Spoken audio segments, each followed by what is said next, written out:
The darkness was thick. A heavy silence pressed over the crowd, then a voice cut through it. "Burn him!" Thousands stood watching, every face twisted with hatred. Only one man stood still, calm, unmoved. There was no fear in his eyes, no anger either, only certainty, a certainty that could not be shaken by fire, by crowds, or by kings. This was a time when the entire world bowed before stone idols. Kings called themselves gods.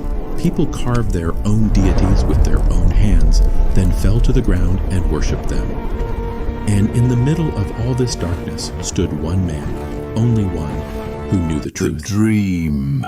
His name was Ibrahim. It troubles me greatly. But that day, something was about to happen that would change the course of history forever. Let's go back to the beginning. Picture this. A newborn child, hidden away the very moment he is born. Why?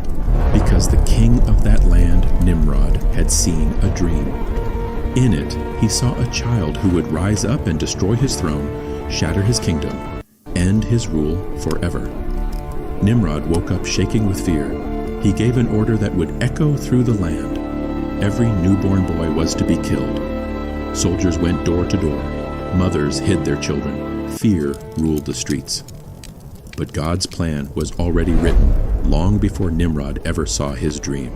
Ibrahim, A.S., was born in secret inside a hidden cave, and there he grew far from the eyes of soldiers, far from the noise of a nation drowning in idol worship. This was only the beginning. When Ibrahim, A.S., grew older, he stepped out into the world his people had built, and what he saw disturbed him deeply. Grown men and women bowing before lifeless statues, the very same idols they had carved with their own hands from the very same stone they walked over every day. A question began to burn in his heart. If we made these gods, then who made us? He turned to his own father, Azar, a man who carved idols for a living, and asked him gently, "What is it you make?" His father answered without hesitation, "These are our gods." Ibrahim, A.S., looked at him, his eyes filled with quiet disbelief. "These idols cannot hear you. They cannot see you. They cannot even move on their own. How can these be gods?" This wasn't just a question from a curious young man. This was the first spark of a storm that would soon shake an entire empire. Then something happened that no one saw coming. One day, the whole town emptied out to attend a great festival outside the city walls. The streets fell silent. Ibrahim, A.S., stayed behind, alone, and walked straight into the temple where the idol stood. The silence inside was heavy.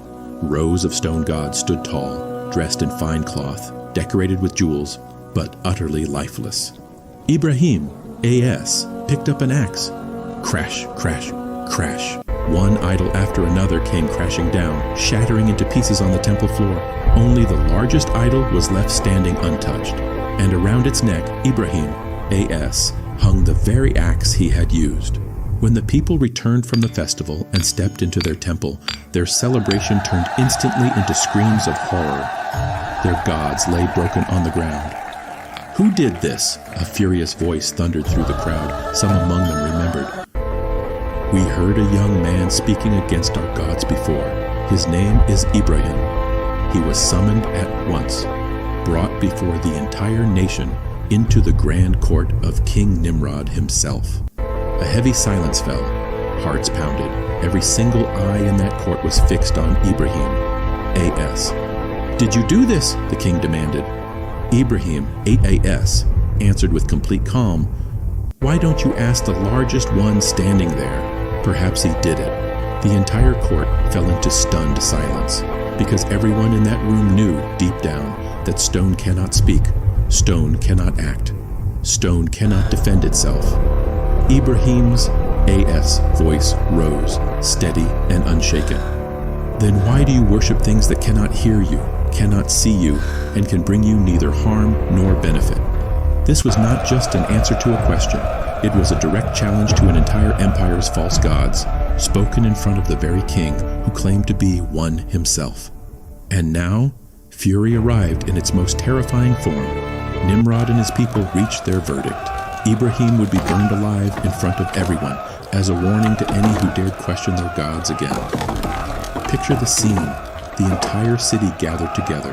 Massive piles of wood were stacked so high and burned so fiercely that it is said if a bird flew too close overhead, it would catch fire from the heat rising below. The flames were lit.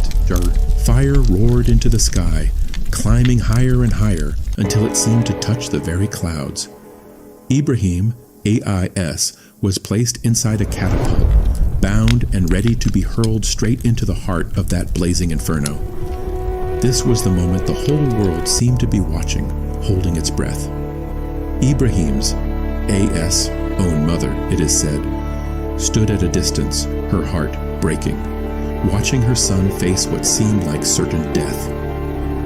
And just as Ibrahim, AS, was flung into the air toward the flames, the angel Jibreel, AS, appeared beside him and asked gently, "Do you need any help?" Ibrahim's AS reply would echo through history for all time. "Allah alone is enough for me."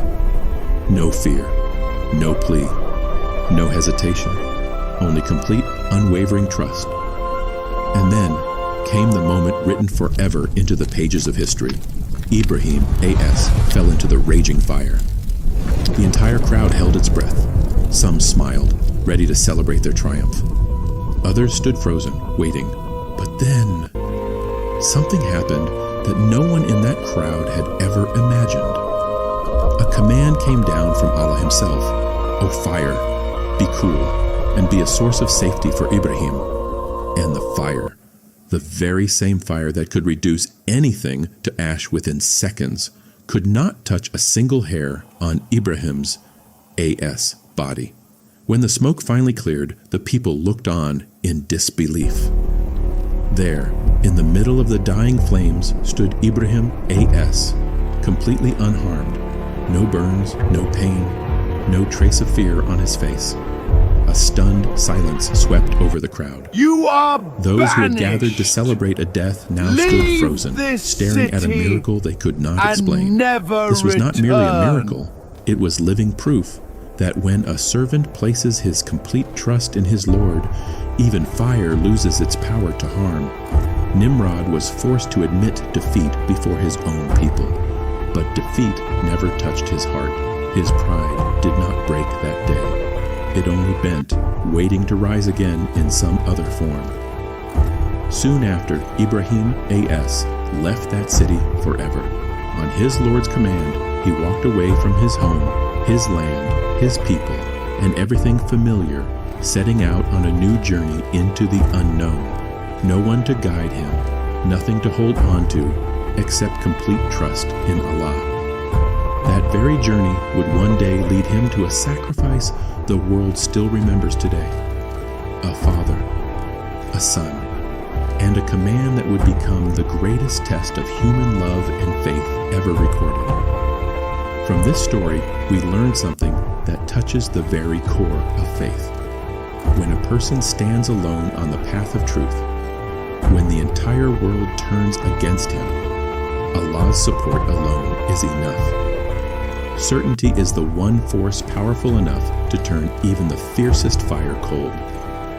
Ibrahim's AS story is not simply a story of sacrifice or of miracles. It is the story of a heart that trusted only one, no matter the cost, no matter the danger, no matter how alone he stood. But the real test was still waiting ahead. A mother, an innocent child, and a desert where not a single drop of water could be found. The most painful and the most powerful chapter of Ibrahim's AS story was only about to begin.